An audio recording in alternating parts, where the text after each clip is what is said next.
Imagine waking up one morning to the news that the banks are closed. You grab your phone to check your balance, and the app won't load. The ATM down the street has a sign taped to it. Out of service. Shops are open, but no one wants your debit card. Gas stations demand cash only. Rent is due, but the landlord won't take a transfer. At first, you assume it's a glitch, some temporary outage. But then you notice the mood in the streets. People are lining up outside shuttered bank branches. Supermarkets are full of customers with carts stacked high, paying with crumpled bills because plastic is useless. The television blares updates. The financial system is under emergency review. And suddenly, the thought hits you like ice water. Your money isn't where you thought it was. It's not in your account, ready to be withdrawn. It was always just numbers on a screen. And the screen has gone dark. It sounds like the setup for a dystopian novel. But it's not. It has happened before. And not in some far-off, unstable nation you never think about. It has happened in countries that thought themselves modern, safe, and secure. And when it happens, life doesn't slow down politely. It snaps. The rules of wealth and survival shift overnight. Take Argentina, the year 2001. After years of economic mismanagement, debt, and IMF bailouts, the government was desperate. Banks were bleeding deposits as citizens tried to convert pesos into dollars and move them abroad. So the government slammed the doors shut. They called it the corralito, the little corral. But for ordinary Argentinians, it was a cage. Cash withdrawals were capped at 250 pesos a week. Accounts denominated in dollars were forcibly converted into devalued pesos. In just weeks, savings meant for homes, businesses, or retirement lost half their real value. People banged pots and pans in the streets. Middle-class families that had thought of themselves as safe and stable were suddenly thrown into chaos. That is what happens when banks shut down. Money evaporates not in some abstract sense, but in the way bread, milk, and rent become unaffordable overnight.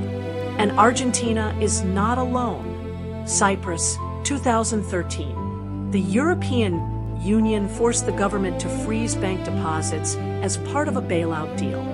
Ordinary depositors woke up to discover that accounts over 100,000 euros would be raided, literally seized, to rescue failing banks. It wasn't the billionaires who felt it most.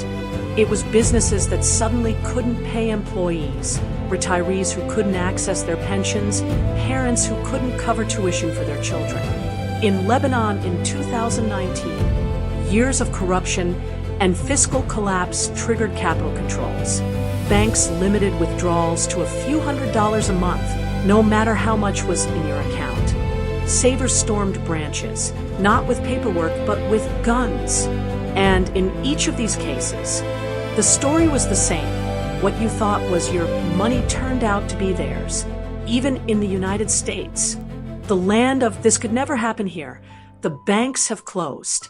In 1933, in the depths of the Great Depression, President Franklin Roosevelt declared a nationwide bank holiday. For 4 days, every single bank in the country shut its doors. Citizens couldn't withdraw cash. Businesses couldn't pay wages, and uncertainty reigned.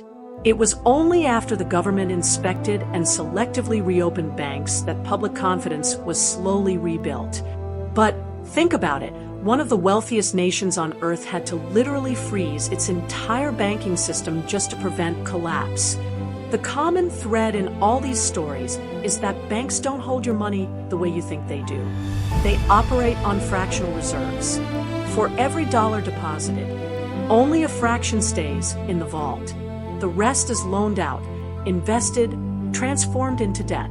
When too many people demand cash at the same time, the illusion breaks. And governments, instead of admitting the fragility, often side with the banks. They freeze withdrawals. They devalue deposits. They make you pay for the system's mistakes. Now imagine that happening tomorrow. In your own city, what would you do? Would you have cash for a week? For a month? Could you pay your mortgage if the bank itself was the problem? Could you feed your family if the digital numbers vanished? This isn't about paranoia. It's about facing the uncomfortable truth. The financial system is not built to protect you. It's built to protect itself. And when stress hits, you'll discover that banks are not vaults of security, but fragile machines of confidence. Once that confidence cracks, money and power flow in directions you can't control. That's the nightmare scenario. And as we've seen from Argentina to Cyprus, from Lebanon to the United States itself, it's not hypothetical. It's history. And history has a nasty way of repeating itself. When we peel back the surface of these crises, the pattern becomes painfully clear. Banks don't collapse because of random chance. They collapse because of how they are built. Fractional reserve banking. The core of our financial system is both its genius and its Achilles heel. Simply put, banks do not sit on your deposits, waiting for you to pick them up like coats at a check room. They take your money and multiply it. If you deposit $1,000, the bank might keep 50 in reserve and lend the rest out to a business, to a home buyer, to the government itself. That loan, in turn, becomes someone else's deposit, which can then be lent again, out of thin air. $1,000 becomes $5,000 or $10,000 in circulating credit.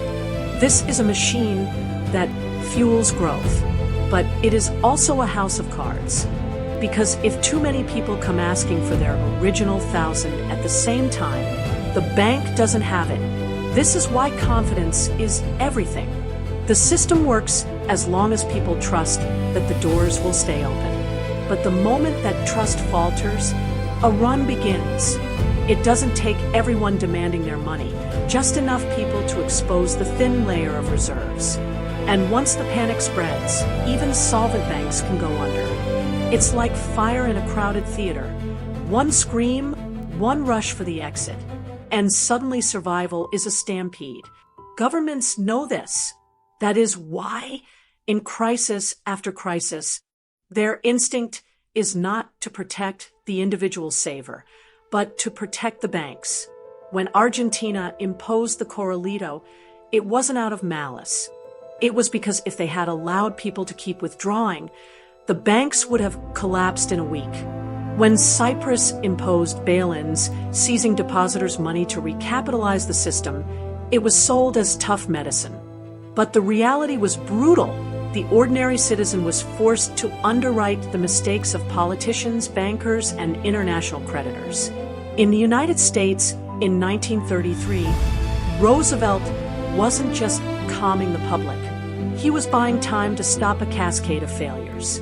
The truth is, banks and governments are joined at the hip. Banks need governments to enforce confidence, guarantee deposits, and backstop them in crises. Governments need banks to buy their bonds, finance their deficits, and channel credit into the economy. When stress hits, they close ranks. And the person left out is you, the depositor, the taxpayer, the supposed owner of your money. The illusion is reinforced by rules and insurance schemes. Deposit insurance sounds like protection. In America, the FDIC guarantees accounts up to $250,000. But ask yourself, if every depositor in the country rushed to claim that guarantee, would the money be there? No. The insurance fund is a fraction of deposits. Its real power is psychological. It is a placebo designed to keep you calm. And what happens when the banks shut? Commerce grinds to a halt. Digital payments vanish. Salaries are delayed. Supply chains seize up. In Lebanon, factories couldn't import raw materials because they couldn't wire dollars abroad. In Greece during the 2015 crisis, people lined up at ATMs in the blazing heat, waiting hours to withdraw a mere 60 euros a day. Weddings were postponed, surgeries delayed, children pulled out of schools.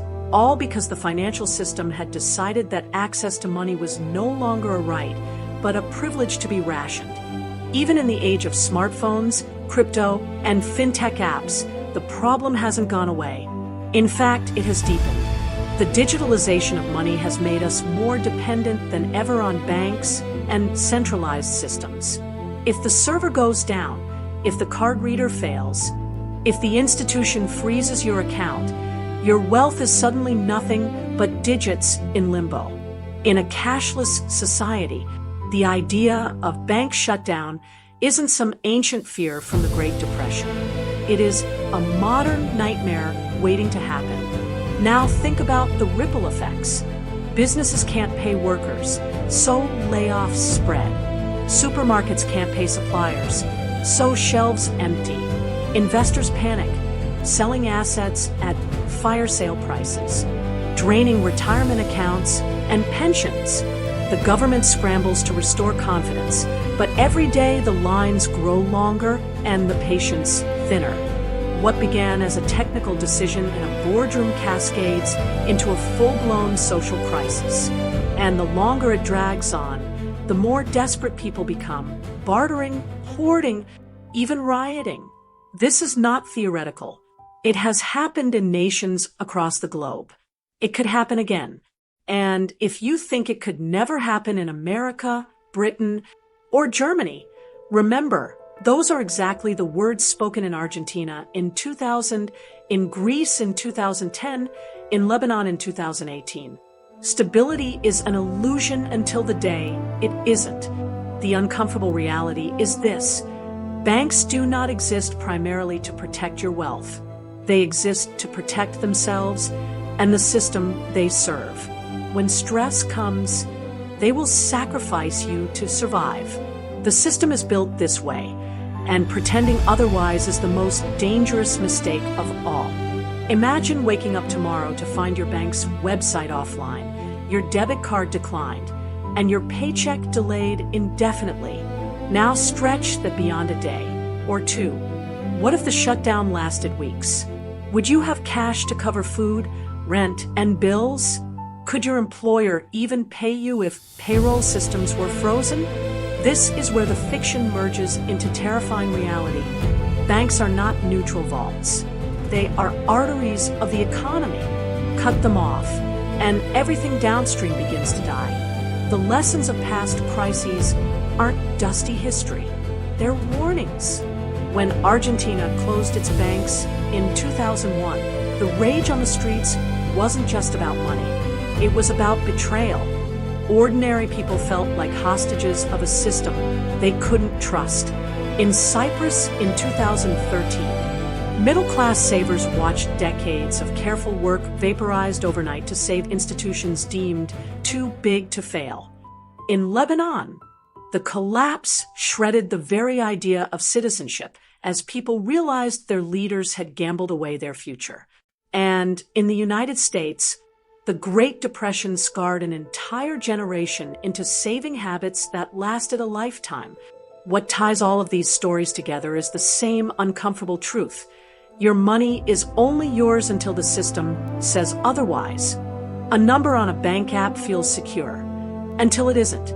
And that is why the lesson for today is so critical. In a world of record government debt, fragile global supply chains, and rising geopolitical tensions, the idea of a bank holiday or capital controls is not far-fetched. It is a tool in the state's arsenal. So what can you do? No, the answer is not panic withdrawals or stuffing cash under a mattress. History shows that reactionary fear only makes you more vulnerable. The real strategy is resilience. Diversification is not a buzzword. It is survival. Having assets in more than one form, more than one institution, even more than one country, can mean the difference between paralysis and mobility. Real wealth is not just what you earn, but what you can actually access in a crisis. Gold, real estate, alternative stores of value, even cash reserves. These are not old-fashioned ideas. They are lifelines. And beyond the personal, there is the collective. We must recognize how laws are written. Time and again, governments design financial protections that sound like they protect citizens but really shield the system.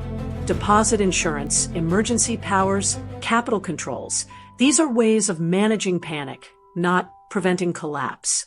If we don't understand this, we become complacent. If we do understand it, we can pressure for better rules, for transparency, and for accountability in a system that has shown repeatedly it will put itself before us. The haunting part of this story is how fragile confidence really is. Banks don't need to collapse physically. They only need people to stop believing. The moment that faith cracks, the countdown begins. And once a shutdown is declared, the mask slips. The banks were never neutral, never just service providers. They are power structures deeply tied to governments, corporations, and global markets. You are not a client. You are a participant in a system that works until it doesn't. History doesn't repeat exactly, but its echoes are loud. The lesson from Argentina, Cyprus, Lebanon, Greece, and the United States is simple. Do not confuse access with ownership. If your wealth only exists at the mercy of institutions, then it is not truly yours. To build financial freedom, you must look past the illusion of safety and prepare for the moments when the system falters. Because one day, the question might not be, what if banks shut down tomorrow? But what do I do now that they already have? If this gave you a new perspective, hit subscribe. History has the answers. I'll show you where to look.